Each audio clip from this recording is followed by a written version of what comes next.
The pen trembled in his hand as he hovered over the bankruptcy papers. Everything he'd built, everything he'd fought for, about to vanish with one signature. The rain hammered against the office window like a warning he couldn't hear. He inhaled shakily, ready to give up, when suddenly a tiny voice behind him whispered, "Sir, you missed this number."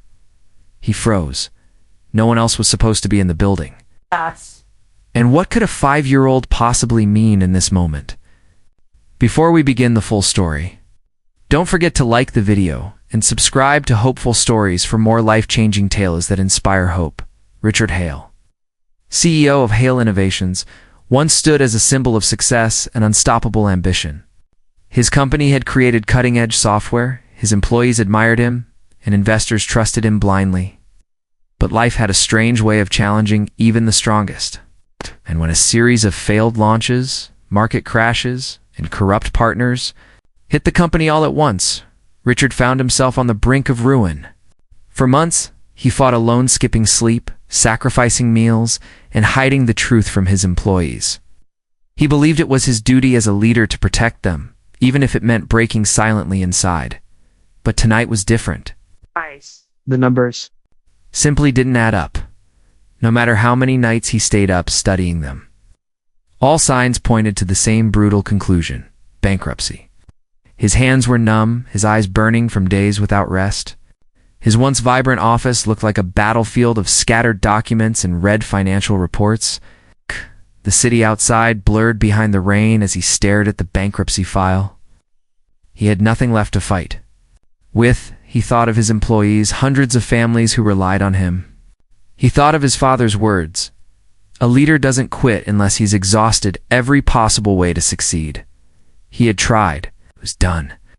Just as he lifted the pen, a small crash echoed from behind him. He turned sharply. A little girl stood near his office door, holding a pink school bag with cartoon stickers. She couldn't have been more than 5. Her shoes were soaked, her hair dripping from the rain, yet her eyes sparkled with innocence and unusual confidence. Richard blinked, unsure if exhaustion was finally making him hallucinate. "Sweetheart, what are you doing here?" he asked gently. The girl walked toward his desk without fear. "My mommy cleans the building," she said softly. "Shh. Said I could sit here until she finishes, but you look really sad." Richard chuckled bitterly. "It's a grown-up problem." Shh. She shook her head. "My teacher says no problem is too big if you look closely." Then she climbed onto the chair across from him, her legs too short to reach the floor. She pointed at one of the open spreadsheets on his laptop one he had stared at for hours. "Sir, you missed this number?" Richard frowned. "What number?" The girl tapped the screen. "This one? You didn't count it. My teacher says always check the tiny ones." Richard leaned forward, and his heart stopped. Somehow, impossibly, a small data entry had been misplaced. A decimal copied wrong, causing an entire chain of calculations to collapse into panic-inducing loss reports. His pulse quickened as he corrected it. The spreadsheet changed instantly. Not only was the loss far smaller, there was a hidden surplus he hadn't seen. He stared at the girl, stunned. She smiled sweetly. "See? Sometimes tiny things are very important." For the first time in months, Richard felt hope flicker inside him. Richard's hands flew across the keyboard as he recalculated every budget, every report, every projection. Bit by bit, the truth revealed itself. His company wasn't drowning. It was wounded, yes, but very much salvageable. That one misplaced digit had created a financial illusion that had driven him toward despair. Sat back, breathless, as the final numbers loaded. There it was, a manageable deficit, a clear path to recovery, and enough reserve funds to negotiate with investors. His eyes filled with tears not of defeat, but of overwhelming relief. The little girl watched him with fascination, as if observing. "Magic. Are you okay, Mr. CEO?" she asked in her tiny voice. Richard laughed, an honest, heartfelt laugh he hadn't felt in so long. "I'm better than okay. You just saved my company." Her eyes widened. "I did." "You did," he nodded. "You saw something I didn't," she shrugged. Sometimes grown-ups forget to look at small things. Richard leaned back, his thoughts racing. Oh. If a small error could nearly destroy everything, then a small moment of kindness could bring everything back. He looked at the little girl again, so innocent, so unaware of how her simple observation had just changed the fate of hundreds of people. "What's your name?" he asked.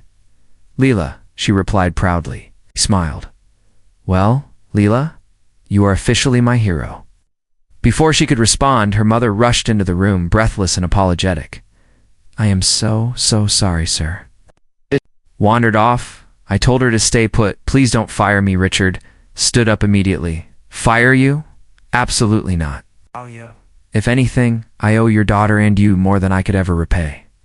The woman froze, confused. He explained softly, "Your daughter saved my company tonight." Tears filled the mother's eyes as she pulled Leela close, overwhelmed and speechless.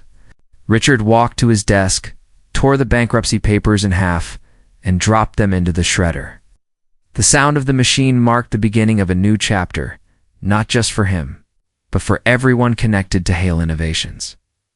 The next morning, he gathered all his employees and shared the news, not just about the corrected numbers, but about the little girl who noticed what he didn't.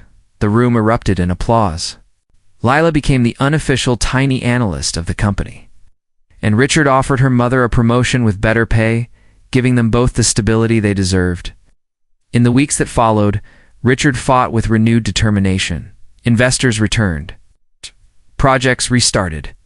The company began to thrive again, but this time with a CEO who understood that greatness often comes from the smallest, most unexpected corners of life. And whenever he felt overwhelmed, he remembered Lila's words, "Sometimes tiny things are very important." As the story closes, if this inspired you or touched your heart, don't forget to like the video and subscribe to Hopeful Stories, so you never miss a reminder that hope can come from anywhere, even the smallest voice. In the room,